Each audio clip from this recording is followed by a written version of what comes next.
South African risk professionals are gearing up for what could be the sector's most important conference to date, as the country and the world are experiencing more red flag risks, including political uncertainty, climate change, diminishing power supply, and the excessive cost of living. Under the theme Level Up, the Institute of Risk Management South Africa, IRMSA, this hybrid event takes place online and in person at the well-known Wanderers Club in Johannesburg on the 27th and the 28th of September, where global professional services company Marsh is the main sponsor. I'm joined today ahead of that conference by Scott Williams, ESG Coordinating Director at Marsh Middle East and Africa. Scott, a very warm welcome to you. First of all, and first up, what does sustainability mean in the context of South African companies? Hi there, Jeremy. So I think the simple answer, sustainability for South African companies, like anywhere else in the world, means being able to operate effectively for many decades to come. That's through maintaining profitability, but not in a way that jeopardizes the planet and the future generations who are going to inhabit it. So a big part of this is developing resilience as an organization, especially to something like the impacts of climate change. So if I bring it back to the IRMSA conference context, that could be through, that resilience comes through insurance or other risk mitigation measures to make sure that you are fully addressing the risk of climate change, for example. Now, we hear a lot of terms, Scott, being bandied around. Sustainability rolls easily off the tongue, doesn't it? Is sustainability and ESG the same thing, or is there a point of differentiation? So they're not the same thing, but they are interrelated. And the simplest way to put it is using ESG to measure is the way to measure a company's sustainability performance. So for example, if that company has a carbon reduction strategy for their, to reduce their greenhouse gas emissions, and along with that strategy, you have short, medium, and long-term targets that can be measured against. Tracking the progress of those companies against those targets is a way of measuring the sustainability of that business from an environmental perspective. So that's how they interplay. So right now, and in my introduction, I mentioned all the problems that the world is facing. Climate change, you've mentioned that yourself, diminishing power supply. As I talk to you, either one of us is probably experiencing load shedding, the high cost of living right around the world. Right now, why, Scott, is it important for companies to have a laser-like focus on ESG risk? Well, I think a recent example is a good way to look at it, Jeremy. So on Sunday, we saw that devastating impact of the mine dam collapse in Jagersfontein in the Free State, through a lack of potentially, and there's a lot to come out in the wash here, potentially a lack of good practice in terms of mine tailing dams. We've also seen earlier this year the huge impact of flooding in KZN and what that had on the economy, but also the community in that area.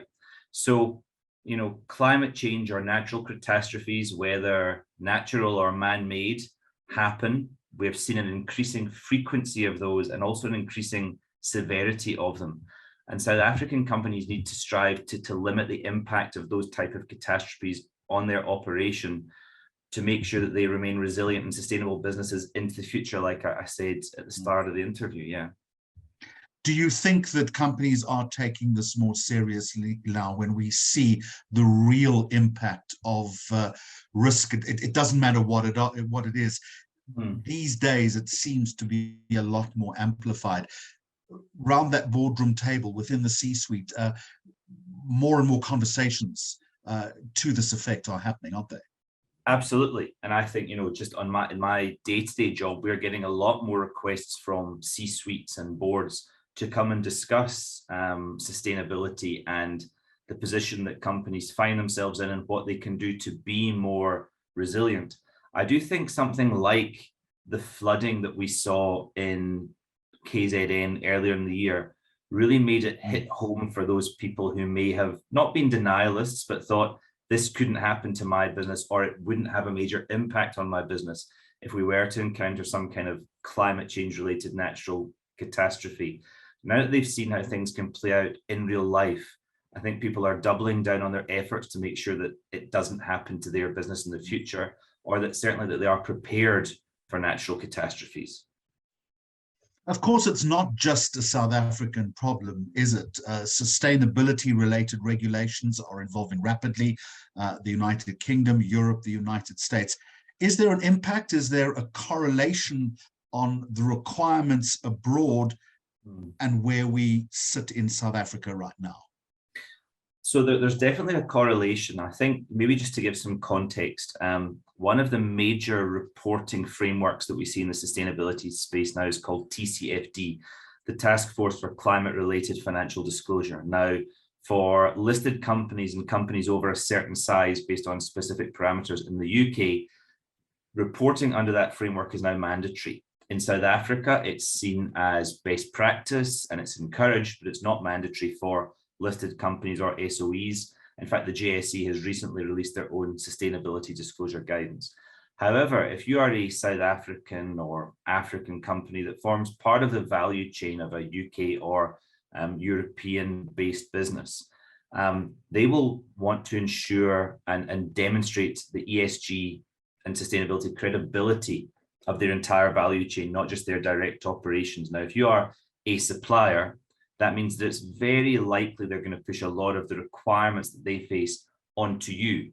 And if you don't, or if you're not able to meet those requirements, they'll very quickly look elsewhere for people who can. So although regulation might not demand certain things in a South African context, you should be looking at global best practice to ensure that you are ready and compliant with the requirements that the rest of your value chain faces, in particular where they are in Europe, UK, North America, where we're seeing regulation evolving at a rapid pace in this area. Looking forward then, what's the key sustainability issue that you think we're going to have to navigate? And I'm loath to use the word years. I think the timeframes have diminished. In the next 6 to 12 months, where's the focus going to be? I definitely think it's going to be on the impacts of climate change, the physical impacts of climate change that we're seeing now. It's no longer one of these stories where climate change will not have an impact in our lifetime. We're seeing the effects of climate change as it happens now. And, again, I go back to the floods in KwaZulu-Natal as a prime example of that. And not just the environmental impact and the business disruption that kind of natural catastrophe through climate change causes, but also focusing on the deep social impact that it has as well. There are very many aspects to climate change that can have a profound impact on a business and its variety of stakeholders, be it customers, suppliers, employees, and the communities that surround business where they operate. So that all stems from climate change and the consequences thereof. And I think that has to be our area of focus in the next 12 months and beyond. I just want to remind our viewers that the conference under the theme Level Up takes place online and in person at the Wanderers Club in Johannesburg on the 27th and the 28th of September. As I say, Marsh is the principal sponsor of this event. Why, Scott, in conclusion, is this event important to risk professionals, and why again have you lent your name to it? So I think it's important to risk professionals because it's an opportunity to gather together as a profession, to hear from a range of experts across a variety of topics on current thinking, current best practice, to enable upskilling and to take inspiration from that. And I think that's key in a rapidly evolving risk landscape, both from an insurance and just general risk management perspective. Marsh is the world's biggest insurance broker. It's a logical fit for us to put our sponsorship and our weight behind this event. And not just that, but we really seek to get involved in terms of keynote addresses, panel discussions, and being there to speak to our current clients and anyone else who is uncertain from a risk perspective in these times and needs guidance and advice. And that's why we're there, and we're very happy to be a part of it. Well, on behalf of IRMSA, thank you for your continuing support. in conversation with Scott Williams, ESG Coordinating Director at Marsh Middle East and Africa. Thanks for your time. Thank you.